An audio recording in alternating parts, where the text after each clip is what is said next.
From the sublime to the ridiculous, as Rob joins us from Chicago, he's on tour with Manchester United. Rob, how are you? What's the plans then for the next couple of weeks for United? Well, they're in Chicago right now, starting their training off on their tour of the United States. They've got a game against West Ham in New Jersey on Saturday. Then it's back to Chicago for another game against Bournemouth, and then finish it off with a game in Atlanta against Everton. And really, this entire trip is about Ruben Amorim, creating a clean slate for these players. And everyone will know how poorly last season went, and this summer really is about Ruben Amorim having a fresh start and getting Man United moving in the right direction again. Good thing was, and Rob, plenty of room for everyone on the plane, given everyone who's been left behind. Yeah, I don't think there was a shortage of seats on that plane, whether it's staff cuts or players left at home. I think everyone had a nice, comfortable seat on that plane. Garnacho, obviously, Malacia, Anthony, Jadon Sancho, all training on their own in Manchester. Very much at the moment, Ruben Amorim creating his own group, creating the squad that he wants to move forward with, and the players who are out of his project left at home and been told to find moves to other clubs. He's obviously going to need additions. Olie Watkins is the latest player, Rob, who has been linked to a move to United. What's the latest there? What's the thinking behind this? Well, yeah, I mean, they certainly need a number 9. They've spent money to bring in Cunha from Wolves and Moreno from Brentford, but they're really number 10s in Ruben Amorim's 3-4-3 system.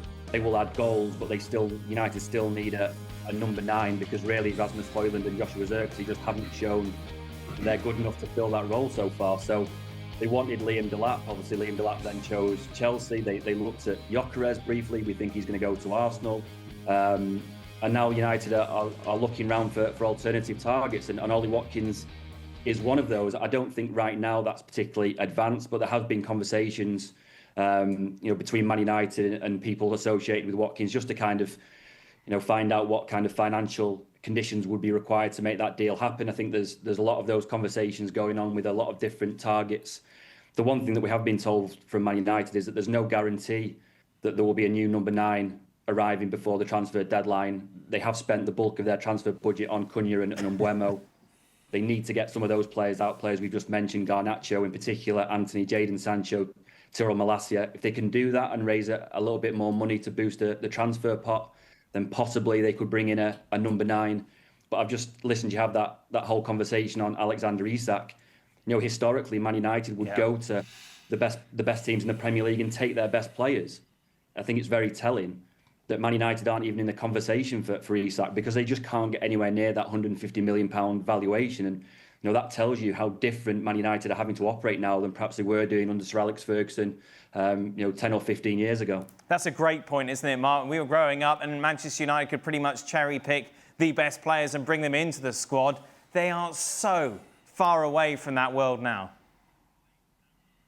It's like Rob said, it's historical, it's history, it's way back when, isn't it? I mean, he's probably looking back 15 years, and they could offer Newcastle £300 million for Alexander Isak, and he wouldn't even consider going to Man United, because why would it? Why would he waste a couple of years of his career at Old Trafford when he can go to Anfield and maybe win everything next year? So, United do need a forward, and I think the club are trying to dampen expectations a bit with the fans and trying to kind of, urge them not to be carried away by the possibility of a number 9, but I think they'll get one in, because they were prepared to, go for Ekitike was one they looked at. They've explored Ollie Watkins. They're not exploring these transfers if they haven't got the money to buy them.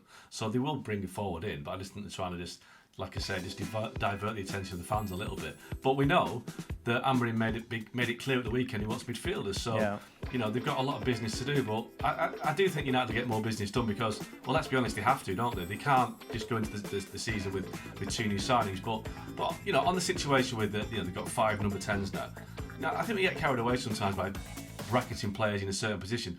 Brian Mbeumo and Matheus Cunha can play in different roles. They're not just number 10s they can play out wide, they can play through the middle. Wherever they play, if they play through the middle next season, either of them, they'll be better than Rasmus Højlund and Joshua Zirkzee. A lot better. So, United have upgraded that position already. They haven't got a specialist in yet, but they've got players who will score more goals than the players that they had last season. So, I do think they need to look around the pitch now and get priorities dealt with elsewhere, especially in midfield, because you can have the best strikers in the world. If you can't win the ball and keep it in midfield, you're not going to score many goals. And that is the issue that's obvious right now that United need to address. Random thought about this preseason of Manchester United, and I just saw the schedule there. What is the purpose of you coming over here to play mid-table to lower third teams West Ham, Bournemouth, Everton. It also kind of tells you where Manchester United are. Money, Ali. Money. Well, yes, Money, yes, Ali. yes. It's Money, absolutely. It's desperation, is what it is. You're chasing it. Yeah. What is the purpose of coming all the way over here to play teams that you're going to play in a month from now? I just don't see it. And Manchester United, I think they still are, but they used to be a huge brand that whenever they show up, everybody else wanted to show up to play against them. Now they're having to settle on West Ham, again, Bournemouth and Everton.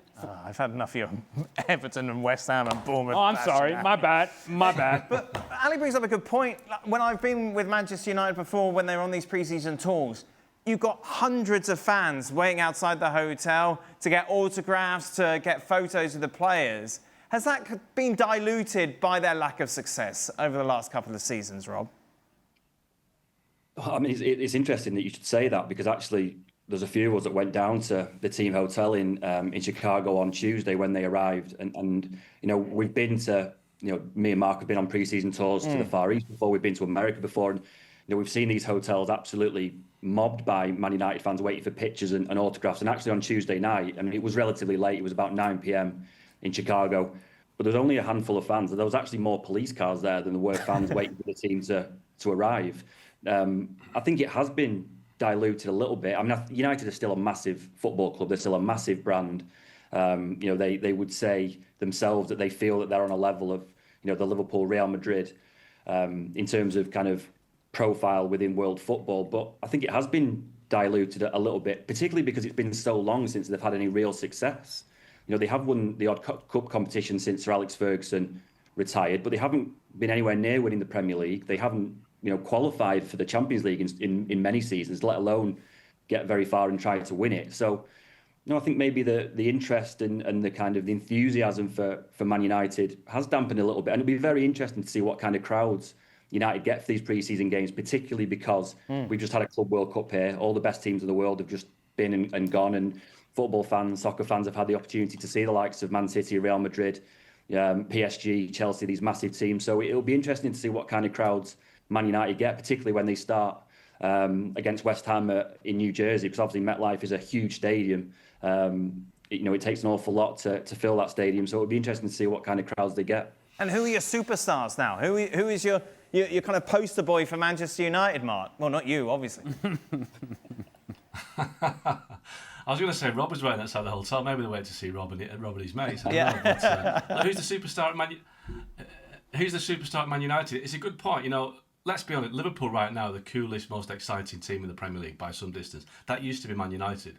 And I remember Ed Woodward, maybe 10 or 12 years ago, when United had that really bad season, the first season after Ferguson left, and it was David Moyes. Ed Woodward was basically saying, don't worry about it, we're Man United.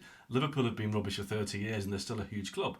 And that was right, but the game's changed so much in the last decade. It's now about star players. It's more about star players and teams in many ways. Fans latch onto the players. And United haven't gotten it.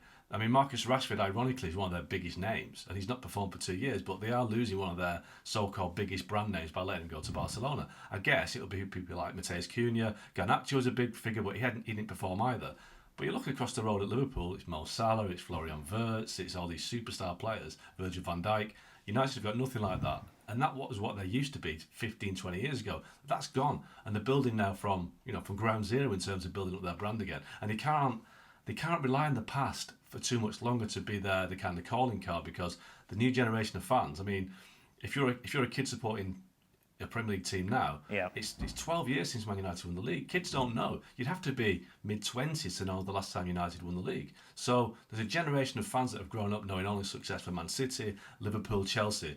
And United's got to be aware of that, because if they're not, they will fall further behind. They'll become an Everton or an Aston Villa, and that is a scary thought for a club like Man United.